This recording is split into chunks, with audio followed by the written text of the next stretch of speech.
back at 50 Chaumont for episode 3 of the renovations. Check out and see what's happened since last time.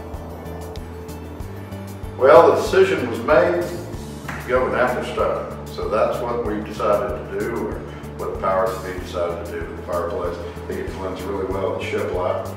There'll be another coat and it'll be sanded. And this will have a little bit of a finish to it when it's said and done. And as you can see, the sconce lighting, ceiling's been done. Painting is starting to happen. Sconce lighting makes a big difference. Makes this hallway light and bright. So much better than the 60s ceiling fixtures. Well, we're back in the master, and shiplap looks great with the accent blue wall. And then we step in here, and wow, what a big difference. Look at this vanity. Is that not gorgeous?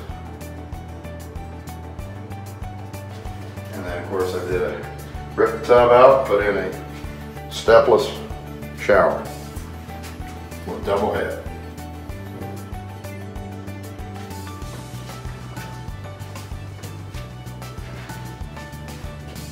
Can't wait to tell you next week when we get into the kitchen. One of the best things about this is on the bluff overlooking the second tee, third green, and the fourth tee box. So if you love golf, this is a great place to be.